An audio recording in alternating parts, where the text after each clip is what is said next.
WIBTA if I told my late wife's family that she cheated on me?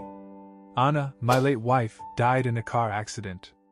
A person lost control of their car, ran her over, and she passed away immediately. We were both 26 at the time, and it was 4 years ago, right before the pandemic. We were going through a rough patch as a couple. She was extremely jealous of me and very protective of her phone. Shortly after her death, I found out I had an STD, and surprise surprise, she had been cheating on me. On the day she passed, a guy we went to college with, who was kind of a friend, sent her messages asking for pictures of their last encounter. The way he talked made it seem like it was recent, and it looked like they communicated often. I managed to get into her phone and laptop because she hadn't changed her passwords. She would always ask to check my phone, and I would ask for hers back, so I knew her passwords. There wasn't much, as she had deleted or hidden most things, but the most recent messages, she obviously couldn't delete after her death, so they were still there. While searching for the pictures he asked for, I found pictures of her and him in a .rar file, hidden deep in a random folder on her work laptop. In one of the photos, she had short hair, which she only had right after we got engaged. So, she had been with him for at least 3 of our 6 years together. I also found pictures of 2 other guys, but I have no idea who they are, and there were no messages from them anywhere. I messaged their friend, and told him that I knew, mentioned the STD, and said I wouldn't reveal it to anyone and wanted it to remain a secret forever. I asked him if anyone else knew, and he said that his ex knew, but he would talk to her. I decided that for the sake of her parents and siblings, I would pretend she was a great person and let them hold on to their beautiful memories of her.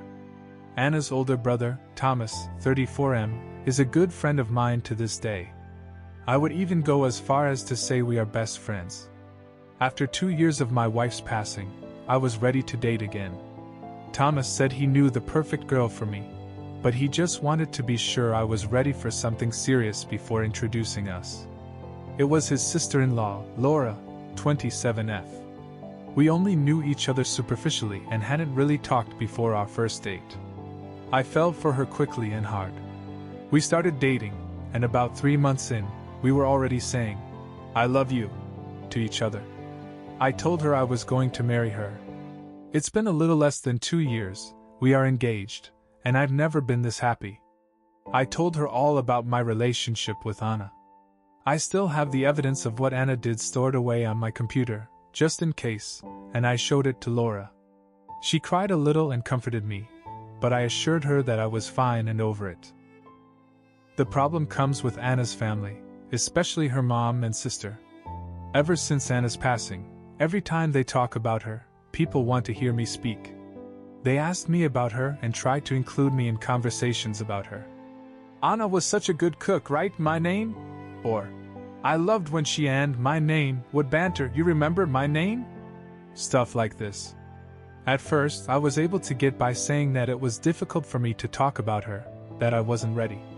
They let me be for a while, but ever since I started dating Laura, I couldn't use the "I'm not ready" excuse anymore. Her friends, sister, and mom get annoyed if I don't sound enthusiastic or depressed. I learned that it's easier to look depressed.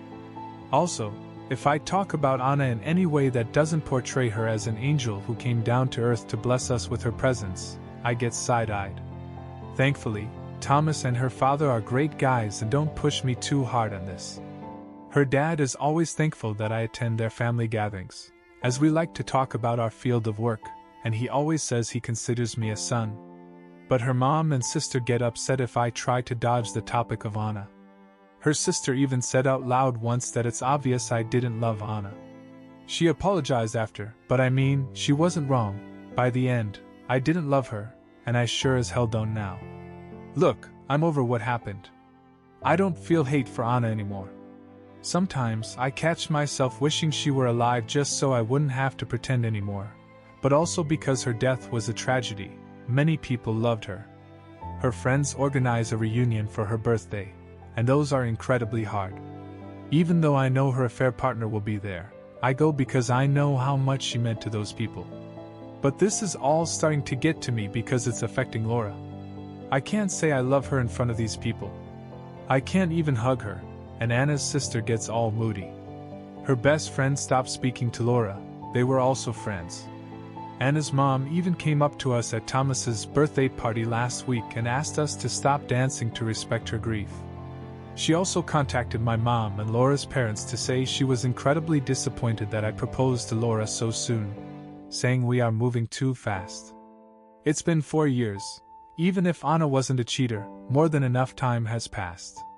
I'm just over it, and I'm seriously considering telling all of them what happened, just to get the weight off my back. WIBTA if I did this? The verdict was not the assholes some of the comments include. Commenter 1. Looks like Anna's family is still trying to control your life, even from the grave. Maybe it's time to let go of their expectations and focus on your own happiness with Laura. You deserve it. Commenter 2. I would honestly stop caring about what her mom and sister think. Maybe tell her brother just to explain why you would be distancing yourself, and that's it. NTA. Commenter 3 NTA. You're doing a nice thing to protect Anna's memory, but Laura is here and now, she does not deserve this treatment. Maybe as a middle ground, tell just her brother and have him try to address their behavior before you escalate.